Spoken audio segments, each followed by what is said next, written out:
Hi everyone, Rhonda Craig again, ready for number 29. I almost took up the wrong one.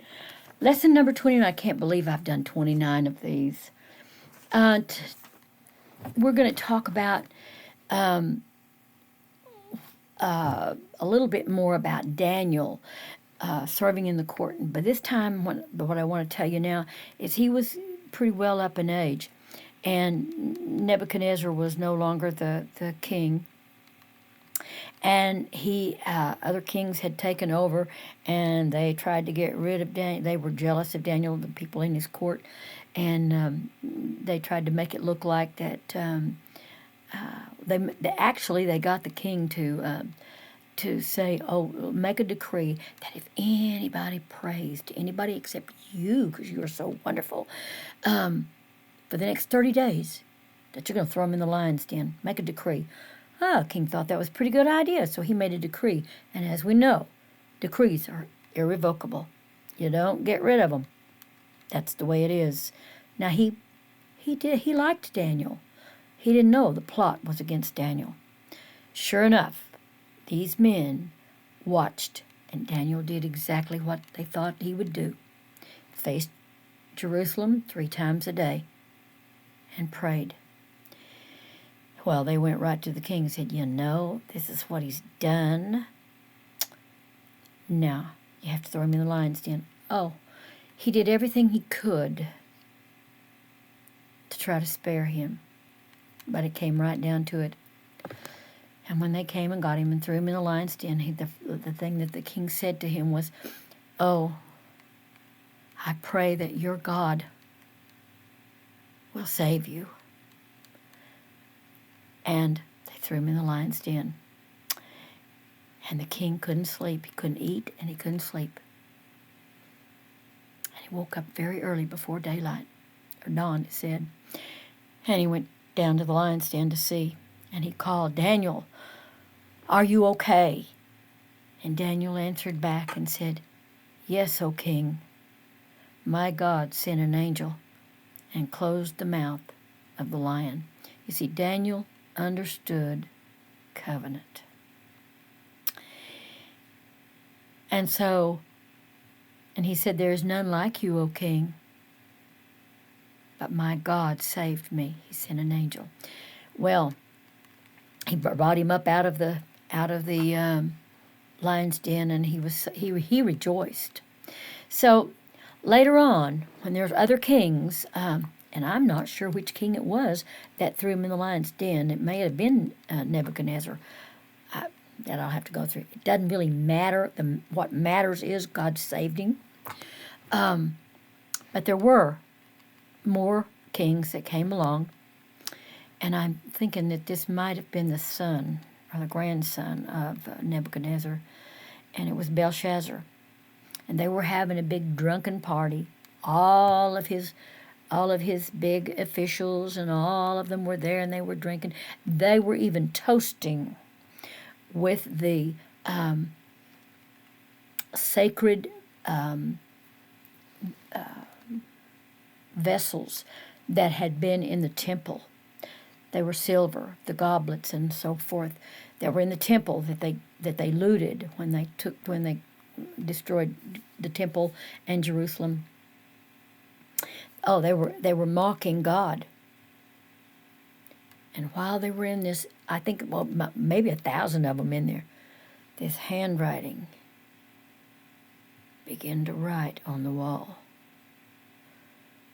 And he said, "You have been," he couldn't read it. He didn't know what it said. And he called all of the people around and, what can you, what does this say? What does this mean? And I think I talked about this in another one. Finally the wife said, nobody could tell him. Finally the wife said, "You've got somebody in your court that can tell you what this means. You know that." They called Daniel. He said, "Oh, I will give you, I will adorn you," and all blah, blah, blah. Daniel said, "I don't want all that, but I can tell you what it means." And he told him, he read it to him. It's Mimi, something or other. I don't know what it says. But it was you have been weighed in the balance and have been found wanting.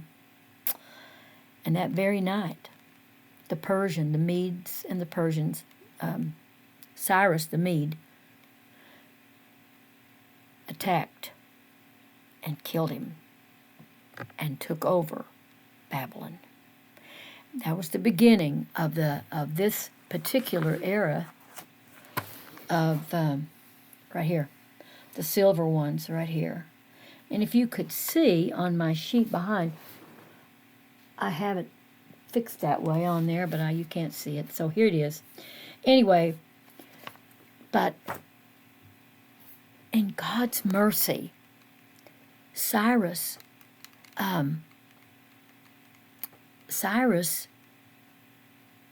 felt, I don't know how to put it, the Jewish people that were there, they found favor with him, and he allowed them, and even gave them money, and supported them to go back and rebuild the temple and rebuild their city of Jerusalem.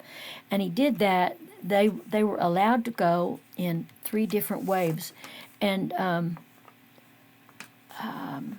let me think, where have I got that one? The first return was under Zerubbabel. That was his name. And he started restoring the temple, but he didn't get it quite finished. And then Ezra, who was a priest, he led the second return, and I think they finished the temple then. And the third return, and all this was over, I'm not sure how many years, but it was not done quickly. It was like 20 or 30 years, maybe even more. But the third one was Nehemiah, and he sent, and Nehemiah was a cupbearer, and he was so sad, and he was, and the king said, "What's wrong with you?" And he told him he was mourning for his home country, the city of Jerusalem, and anyway, he lets him go back, even supports him, gives him an escort, the whole 9 yards. And Nehemiah returned to build the wall, to restore the wall around Jerusalem. And the prophets that prophesied during that period of time was Zechariah, Haggai, and Malachi. And they also wrote books in the Old Testament. You'll recognize that Malachi is the very last one in the Bible. And I'm always, when I got into the Word this last year, when I really got back into the Word, the Lord took me right to Nehemiah, and I didn't understand why, and I had forgotten. But they were opposed by the people that were there, who didn't want this to happen, and they sectioned it off, and a whole bunch of them took this. I mean, each person had, or their family or whatever had this section and this section, and they were all building at the same time, and it was completed very quickly. But Nehemiah said, "You build with one hand and you hold your sword in the other," because they had to build and fight at the same time. And that's kind of the way our life is. You got to build and defend at the same time. Anyway, the scripture doesn't tell us about this period of time. This is when the Greeks took over. The scriptures don't tell us about that, or the Roman Empire. But this is where they were when Jesus was born. So these two things we have to get from history, the historians. And it was during this period of time, I'm thinking, the Greek period, that we call it between the Testaments, and that's quite interesting. And we don't have an account of that in our Christian Bible.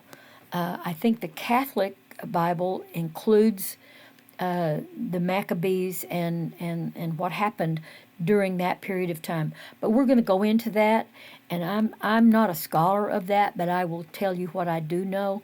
But it's very interesting because they had a period of independence. The Judeans did again, but just to recap here, the northern 10 tribes never regained their identity. They intermarried. They were never restored to their country.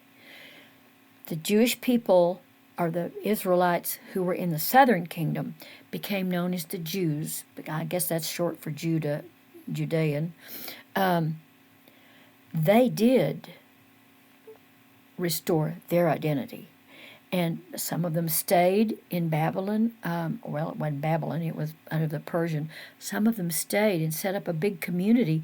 In fact, there was a very large community of Jewish people in Susa. And I think next time I'll tell you about that, because that's the period of time when Esther, the book of Esther, is written. And Esther is just such a wonderful story that I've got to tell you about that. So for right now, I think I've covered what you need to know, and we're getting there, folks. We're getting there. Talk to you later. Bye.